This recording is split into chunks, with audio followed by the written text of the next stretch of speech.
All right, welcome everyone. We're Semblance of Sanity. I'm Caleb. I'm Jacob. And we're here for Demon Slayer, Season 1, Episode 16. All right. Spiders. The spiders. Yeah. And aren't you glad, Caleb, that they gave you that title card sort of like warning of sorts? Yes. That arachnids would be a bit of a focus in this arc? Yes. Yeah. Yes, at some point I was made aware that there would be spiders at some point in this story, but now that we know that this is what it is, okay, cool. I think that we might be through the worst of it. If anything, I feel like that it could get worse, like as the fight like escalates. Mm-hmm. But my big thing is just as long as they don't like move like spiders and skitter like spiders, right? I should be for the most part okay. There's 5 demons, right, that are all here working together, I think is what they said. I seem to recall that number. I might be wrong. I don't remember. But basically you don't want them to have like a final form transformation where they then go full spider and then are, crawling around and that would be the worst. I think that as long as they're basically summoning spiders and it's the threads more than the actual like physical look and skitter of spiders, right? Because they're small, they generally aren't going up close onto the spiders very much, except for like those few moments where they were like crawling over. Yeah, literally the worst part of the last episode was just the still web frame of like just the spider just went and that got me. But actually this whole situation is one that we get to see very dramatic representations of our squad. Yes. Because Tanjiro has to protect the people that are still alive but being manipulated. Right. Inosuke, Boy, he is on a sense of like, okay, I have to find the way to stop the one who's causing all this. So he's using his beast sense, which is cool. He's like, I'm vibing here. Yeah. And then freaking Zenitsu was left alone at the foot of the mountain, right, with the crow and the sparrow. But now he's going after them.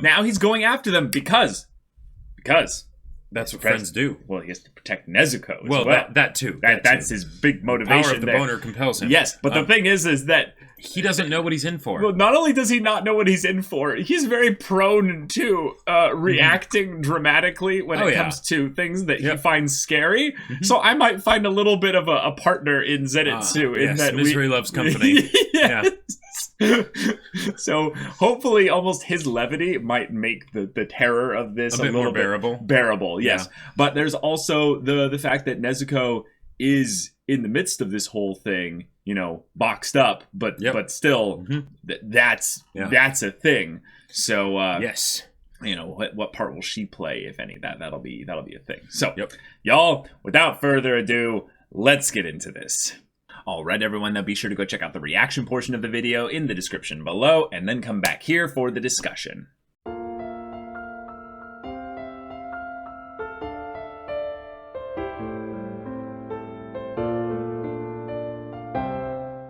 Okay, all right. We got ourselves a good boss battle kind of confrontation. Yep. The build-up of the last episode with Inosuke vibing out where Mother was. Yep. Ended up paying off here. And we had the thing that I was kind of waiting to happen at some point is when, the lady just realizes, all right, they aren't really helpful anymore. Kill switch. Yeah, that, kill switch. That was dark. Yeah, yep. Mm-hmm. I'll just say I like that I am not only buying the fear of what these characters can do because they're spiders, and that's a unique fear for me. Yeah. But because of the fact that they are so willing to just kill without hesitation, and also the added bit of learning, they don't have the most, shall we say, healthy dynamic between the group of them. Definitely.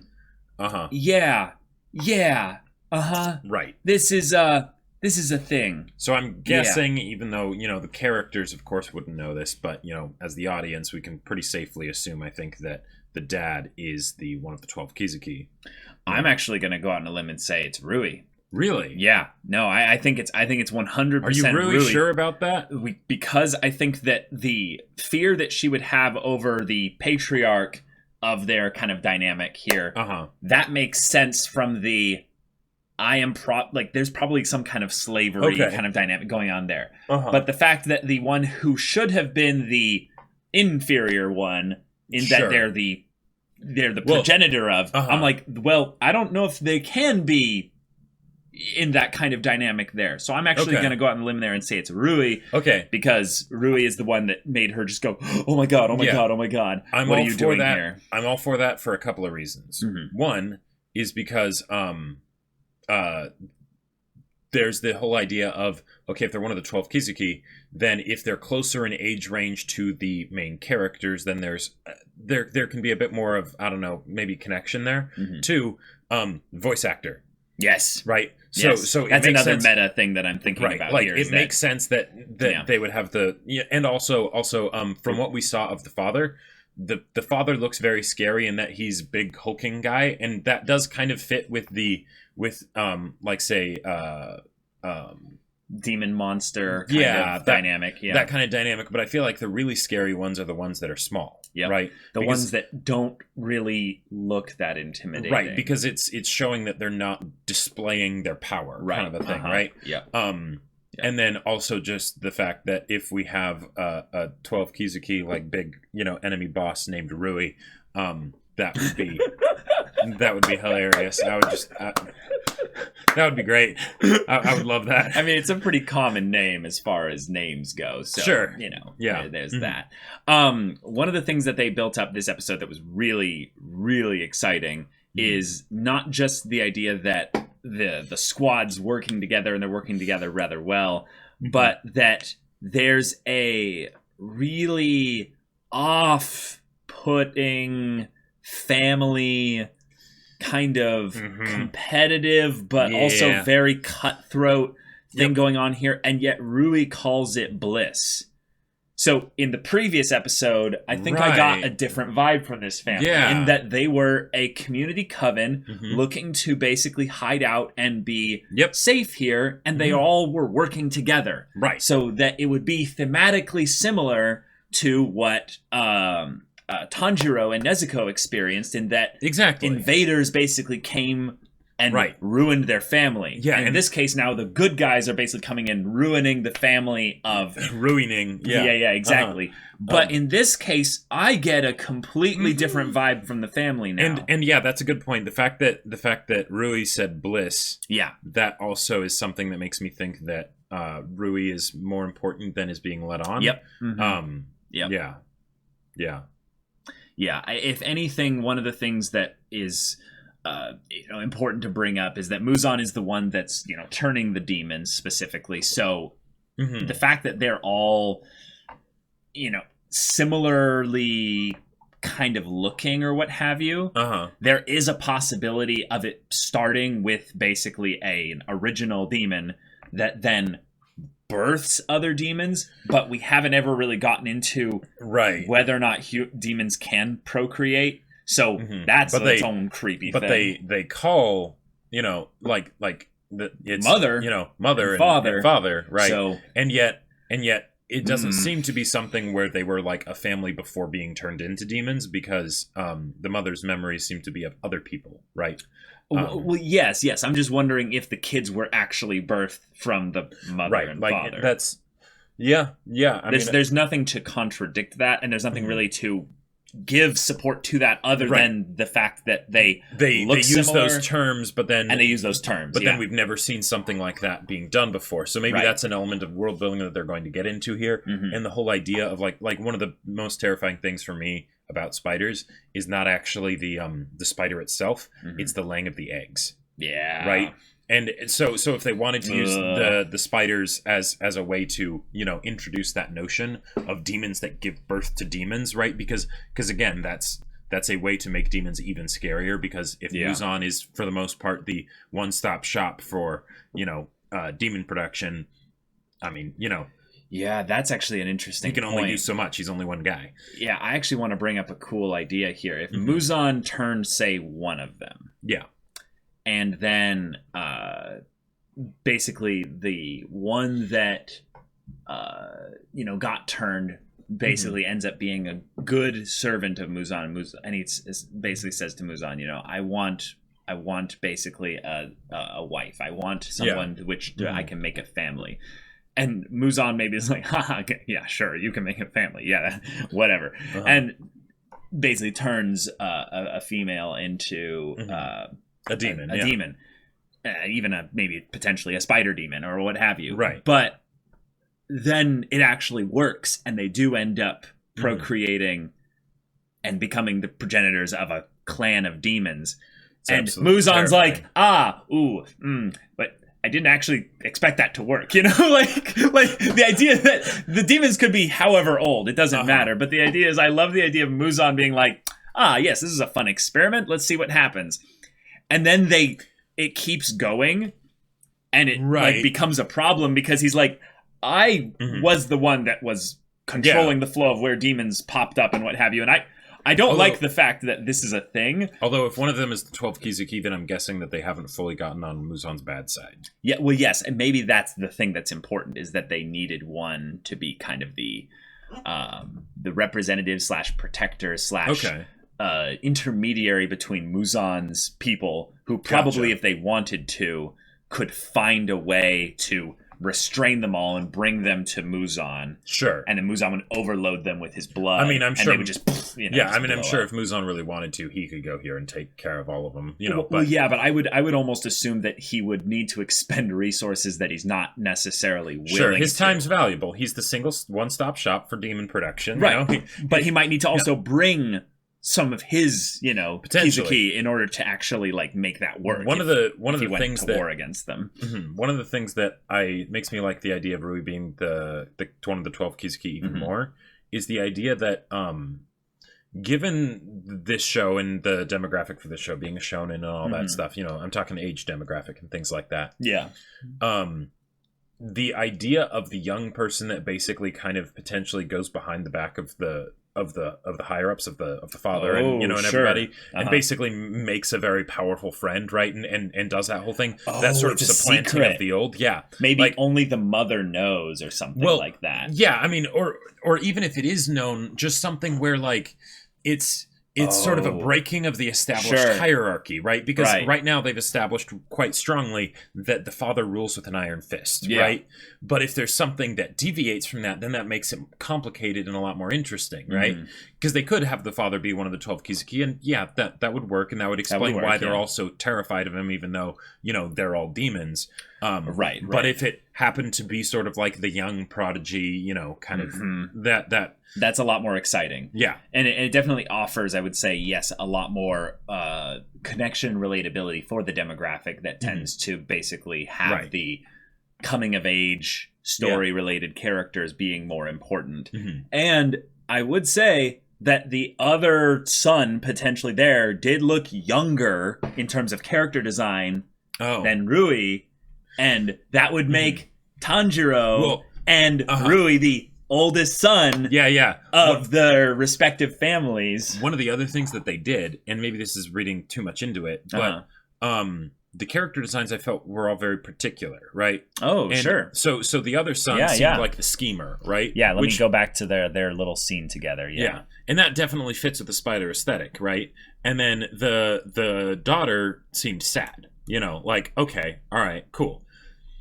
But if you think about it, Rui is constantly being introduced higher up, right? Standing atop the threads and things like that and whatnot, and looking down on everything. Sure. That's something that very much communicates to me the idea of a sort of a existing on a higher plane, right? Yeah. Whereas the father seems more like just monstrous, right? He's beefcake, he's very strong, and he rules, but he rules down below. He also doesn't have the pale white skin that all the rest of them have. That is true. That I think in some ways showcases that he might not be he might not be a spider. He might not be one that has really the doesn't threads look like a spider. If anything, what would be really cool is to find out that he's an actual more stereotypical styled aesthetic of a demon. He does have the red dots, and the white hair. So I would assume he is probably a spider, but it's more just he is so strong that he's roiling with strength, and thus his skin basically is kind of ashened a little bit. And strength is not something that you attribute to spiders. Spiders you attribute with being crafty, with having the threads, poison, right? It's something where it's an indirect kind of attack that takes people down from the inside. Right. Not a, like spiders, spiders are strong for their size, yes. Sure. But they are not as typically attributed with strength. Right. As far as their engineering, you know, it's like... They are, high intelligence. Right. Very low charisma. Mobile, you know. Yes, like, quick. Like, very good reaction strong, time. And what right, have like, you. Yeah. like, if you think about just, like, the weight-bearing mechanisms of a spider, right? You know, for how much space they take up versus, like, the body, you know? Right, yeah. It's not that much, you know. Just talking about them, it's filling my head with images and stuff, like a bulbous big abdomens and just... The bulbous ones aren't the ones that I think are the grossest. It's the skeletal ones. If you ever want to hear about scary spiders and whatnot, look up the camel spider, and if you want to lose your lunch, look up camel spider bites. But yeah. Are you done? Are you done? Okay, thank you. I'm pretty sure I knew what you were going to start talking about. I'm like, I'm good. I don't want to talk about that. All right, here we are. And Zenitsu, here we are. Okay, I gotta say, Zenitsu. There was a part of me when he got introduced and everything where I'm like, okay, he's hilarious. I love him. But there was a part of me that was like, is he going to get old? Right? Will he get repetitive? Will he get repetitive? Yeah. And the thing is that that's a genuine I would definitely worry. say that he has gotten repetitive. But, and this is a big but, the way that he does everything, even though it's repetitive, is so hammed up, and like they keep figuring out new ways to take him to new levels, both with the directing side of everything, but then also just the voice actor. Like you pointed it out, voice actor did an amazing job this episode here. Like why he was so exhausted, I don't know. Like he seems... It makes perfect sense. You know why he's exhausted? Because he's been hyperventilating? No, because he hasn't slept in a long time, Jacob. When he sleeps, his long rests are not only so good that he sleeps, they're 10 seconds long. Well, not only do that, you don't even need to put a sentry up or anything like that. Yeah, they could be 10 seconds long too. But he goes into full like battle mode. And this is the guy that when he's awake, he's like the owl. He's like, oh, no, I don't want to be awake. I should be asleep right now. It's daytime. I don't walk around like this, you know? But like, granted, yes, they're on a mountain, right? But he hasn't caught up with the rest of them No, yet. Of course not. He's probably going the wrong way. If you're looking at a map, sure. He's like going he's who knows way off somewhere. And the thing is, he's Zorroing off. He also hasn't been fighting, right? That is true. But because he's so terrified, he's just... he is also hoarsely like losing he's losing his voice. He's going hoarse because he's calling out Nezuko's name to be like, hey, where Nezuko, are you? Tanjiro, boar, whatever thing you are, you know. Oh man, what did he call him? Actually, that was probably one of my favorite nicknames we've had for. He called him something along the lines of Boar Boy, but then he specifically called out his sparrow or whatever by name. Yes, Chuntaro. Yeah. Oh man. Yeah, I am loving the side characters more and more as we get time with them. That's Tanjiro, Wild Boar, and then Chuntaro. And then Chuntaro, of course, comes back with kind of like a, it's not like I wanted to come back here and be with you or anything. Baka. Yeah, exactly. Tsundere, Sparrow, Chuntaro. Yep. Yes, like a wild pigeon. Yeah, so I can't help but talk about the irony or the sad kind of twist of fate that the one who is enslaved in the family is the one enslaving the dolls. And I wanted to bring up that bit of where she basically realized their uselessness and gave them a quick instant death. Sure. Meaning that she doesn't even see them as, like beings or what have you. They're like toys that just broke. And it wasn't done for the sake of like being merciful or whatever, or even being merciful. It wasn't either. It was just apathetic towards them. Just like you're useless. And the problem is that's what she's been on the receiving end of. And she doesn't like that very much, and yet she's still same way. So it's something really twisted where you can feel sorry for her Easily. Makes a lot of sense. She's in an impossible situation. And all humans that get turned into demons in some ways are put into an impossible situation. There's no way to turn them back. What are they supposed to do? Find community, probably, and just hope for the best. Right, but the least awful situation. If you are in a community where you are probably the weakest, let me just put it out there. I'm guessing she is probably the weakest one. One, by the rules of shonen, that you have to have build the weakest, up the weakest ones first. Yep, to the strongest ones. Also, generally, because the demographic is male, usually the females are less powerful. That's another thing. But the other bit is that because she was scared of even her child, right? Like, she is not that strong. Yeah, and in the event that Rui isn't one of the 12 Kizuki, then that just goes even more to show. It goes even worse, exactly. But the bit where she can't die, but she has to experience all the pain and suffering of all that, meaning that if you were in a dynamic with, like, you're in a relationship with someone who was stronger than you. That's some Baccano stuff right there. And you could not get away. That's just, no. This is why demons need to start carrying Demon Slayer swords around for their own protection. To start looting them, Yeah, exactly. Like, when you kill a Demon Slayer, you take that shit. Like that's helpful. That's helpful. That'll give you some real bargaining in your demon world. I mean, but it could also be a thing just to fall on at some point. If definitely. You're done. Yep. Because I mean, they could always throw themselves out into the sun.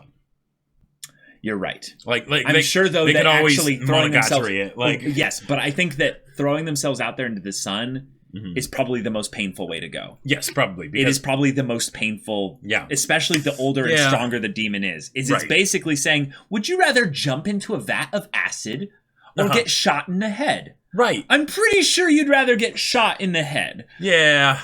The terror is that you have to, shove it through your eye socket. But, I'd rather do that than jump into a vat of acid. This really actually is making me think of Monogatari.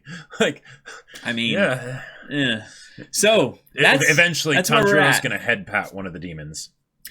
No, probably not. Well, no, I could actually see not even just Nezuko, but just like I could see a moment where he beheads one and it's dying slowly, and he comes up to it and strokes its hair and is like, "It's okay, it's over now. The nightmare's over. Yeah, you can rest now." I could totally see him doing that. I think you're on the right track with that. But we continue the encounter here. Yep. It was a combat encounter, so it takes a little bit longer there, but we got ourselves a little bit of world building here with learning how abusive and the dynamic of this family works. But we still have yet to encounter really the true struggles. The true threats. Although Zenitsu has one on his tail, so... Yeah, I'm guessing 100% that this is where it's gonna go full. Do you remember in? Do you King remember? Kong? No. Do you remember in Toy Story? In Toy Story 1, the fact when they abominationed that kid's head, with the spider doll. legs and what have you, and the doll and what have you. Yeah. Like, the fact that when we saw the other boy, he was so low to the ground. Yeah, I think it's something where it's like he basically doesn't have much of a body. He might not have much of a body, but he's big enough that it's actually like his legs are actually he can get really on long. your face. Yeah. I do not, cannot, will not. Like, I am sorry, guys, if I'm distracting during the reactions or what have you, but... I might turn my face away or cover my eyes if it gets really crazy. I gotta say, there is a small part of that sadist in me that enjoys that because in a lot of cases, good. Then there's probably more of you out there like that. Because while the spiders like are creepy in some cases, it's something where it's setting up the horror aspect, but it doesn't scare me personally a lot of the time. Like, the best parts were when they did like the first person tracking shots real slowly and everything. That was good stuff. So I feel like it's the equivalent of having a Zenitsu right here, like, yay, I'll come dressed in yellow triangle, black and white kind of cloak next time or what have you. And just, Actually, no. Someone should just send that to us, or like send us a link or what have you. Where's the Zenitsu cosplay? Which, by the way, sparrow, it's probably there's probably plenty of Zenitsu. And I can imagine Tanjiro the cosplay and Inosuke cosplay, because this show is so popular now. I love the idea of an Inosuke cosplay though, because then it's you need the boar mask, right?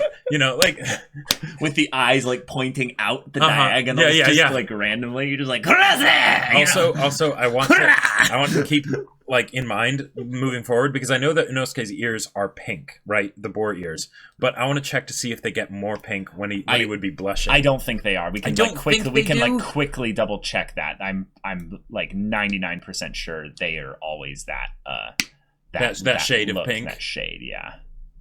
Yeah, it is. Yeah, okay, yeah. Yep. All right. Yeah.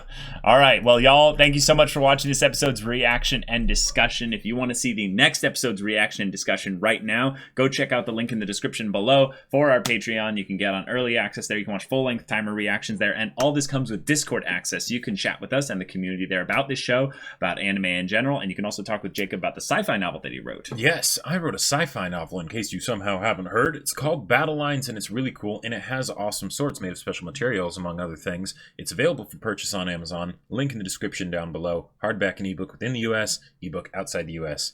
Go check it out. Yeah, so if any of that interests you, we'll see you there. But until then, we're Semblance of Sanity. I'm Caleb. I'm Jacob. And we'll see you all next time.